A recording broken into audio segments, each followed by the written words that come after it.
that my journey started in Arizona. I grew up in Arizona, which at the time I was growing up there was actually the 49th state in the nation in terms of education.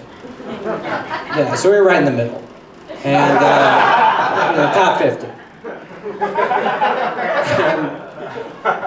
I went to school. When I go to school, I went to school on a yellow school bus, which, let's be honest, there hasn't been a new one of those since like 1972. They're all the same shitty yellow bus. I don't know if any of you grew up on them. If they do make new ones, they must purposefully make them fucked up at the factory. I imagine the manager there is just always losing his mind. He's like, come on, Dave, come on. These fucking buses are going out tomorrow, man. Oh, God, look at this. Look at this. Look at these seats. There's not a knife mark in them or anything, man. You got to gash it and cover it with shitty electrical tape. Let's go. Got fucking 24 hours here, man. What the hell are you doing? Hey, these windows open? Hey, you got to jam them, all right? Make them weirdly half close. That way the kids will either be way too hot or way too cold. Let's go. What's with these floors? My feet aren't sticking to these floors. Hey, can we throw around some fucking Jolly Ranchers, some retainers on these floors? Hey, can someone get semen from a kid's first hand job on these floors? God damn it. Fucking professionals here. Let's go out tomorrow. I grew up in, more specifically, I grew up in Yuma, Arizona, which is a town on the Mexican border. And I want to let you know a little bit about Yuma. You probably don't know a lot about it. Yuma has a lot of accolades. Second highest teenage pregnancy rate in the nation. Second highest unemployment rate. I know, when will we ever be first?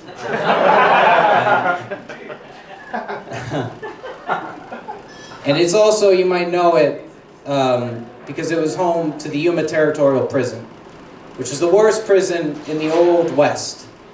Because it's 115 degrees in Yuma, 5 months out of the year, and there was no air conditioning back then.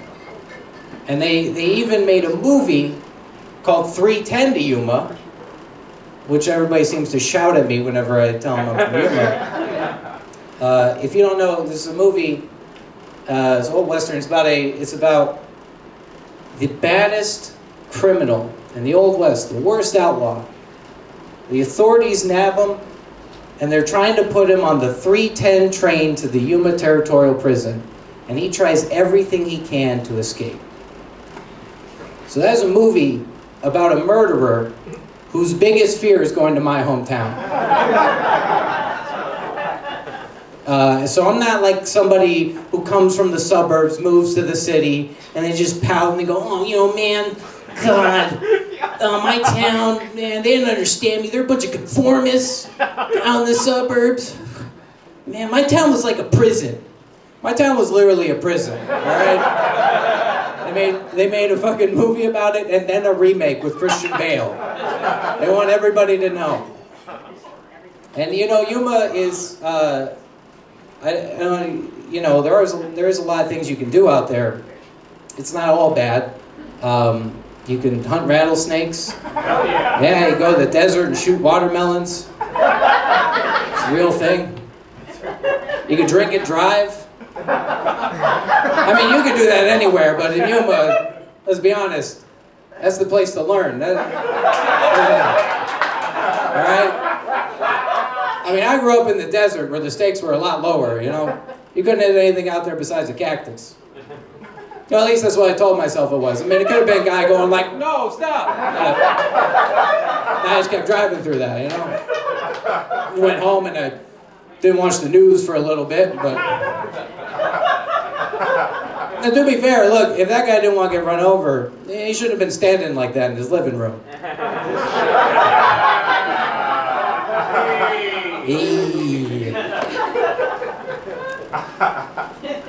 Once my 18-year bid at Yuma came to an end, I knew I wanted to go out and pursue entertainment. I knew I wanted to be, like I said, a comedian, and I thought the best way to go about that is like would move to Los Angeles. I moved to Los Angeles and I went to film school. I got a degree in screenwriting, which is a diploma that should come with a Starbucks gift card, honestly.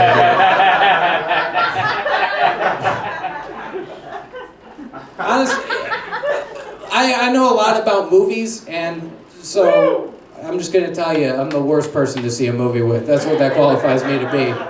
My friends will come up to me and be like, Clayton, you want to go see The Batman? And I'm like, all right, listen, The Batman's not a real fucking movie, okay? It's just a bunch of bullshit. It's just a bunch of, they do the same fucking comic book shit over and over again. Doesn't fucking matter. You want to see a real fucking movie? All right, it's right here. It's Andrei Rublev, okay? This is a movie.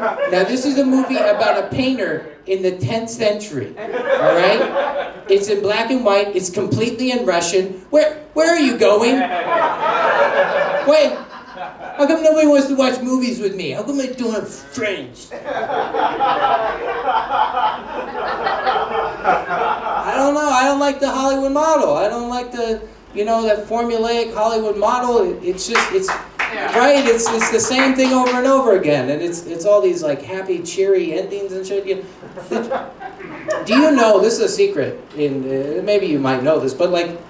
In Hollywood, they film multiple endings to movies, and then they present those endings to test audiences. And based on how the audience responds, they will change the ending of the movie. So a lot of famous movies originally had different endings. Here's a famous example, Casablanca. Great movie, right? And famous ending when she leaves on the plane, Humphrey Bogart's like, here's looking at you, kid, and walks away and he says, Louis, I think this is the beginning of a beautiful friendship.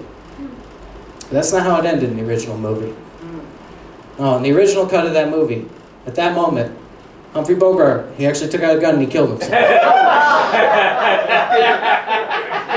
But the audience didn't like it.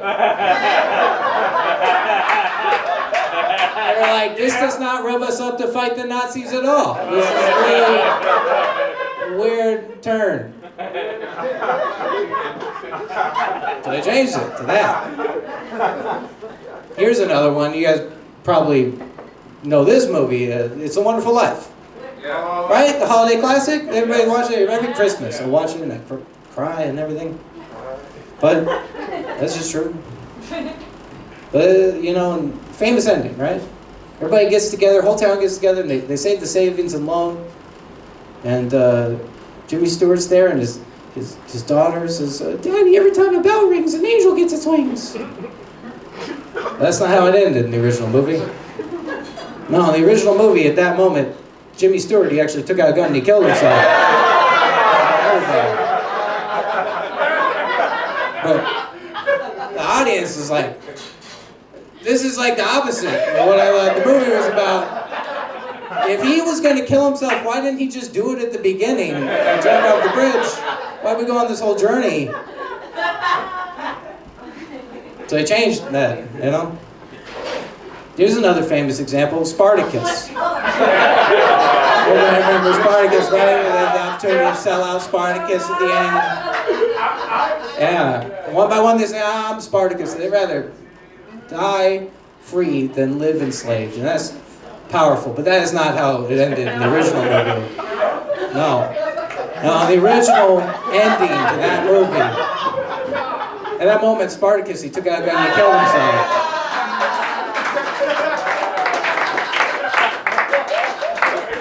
The audience is like, well, they didn't even have guns back then. So, Deus Ex Machina if I've ever seen one. Do better, Kubrick.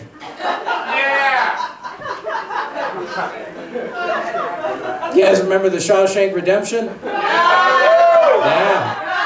Where they run and they meet each other on the beach? Yeah. Well, in the original ending of that movie, at that moment, Morgan Freeman, he took out a gun and he killed himself. And it was infinitely less rewatchable on TNT. That was the main note.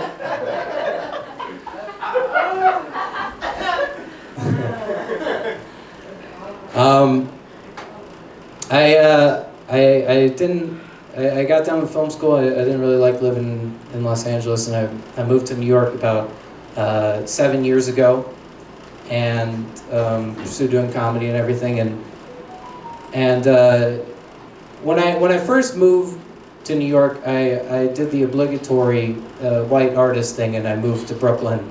And it was a very, I lived in a very gentrified part of Brooklyn, or a part that was rapidly being gentrified. And, you know, I had this fantasy in my head that I would stick around in the neighborhood and see it through every cycle of gentrification until it came full circle, and I was the old guy in the neighborhood talking about how things used to be. You know, I'd just be the old dude walking around like, oh, this neighborhood's changed, it's changed, let me tell you. Not the same. See that laundromat? Wasn't always a laundromat. That used to be a coffee shop that was at one time a laundromat. Yeah, R.I.P. Irvs. You know, it was just, you could get a great craft beer there.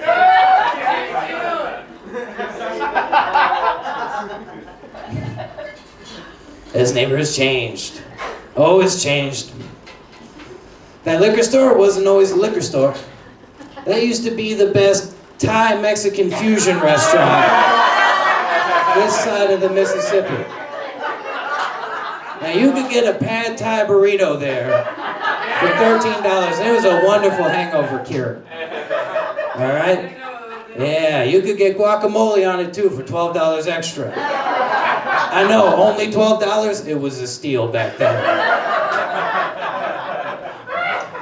It's changed. It's not the same. It's not the same. That Puerto Rican guy? He used to be a white couple with a dog. Right? They used to all wear matching sweaters too. Even the dog. Yeah, the dog had an Instagram account. 38,000 followers. He was like a dog influencer. I followed him. He sold organic, free trade dog food. Oh, that dog ate better than 70% of the people on this planet. It's a damn shame how things change, isn't it? This neighborhood used to be filled with a bunch of expensive and impractical shit, and now it's just families again, and it disgusts me.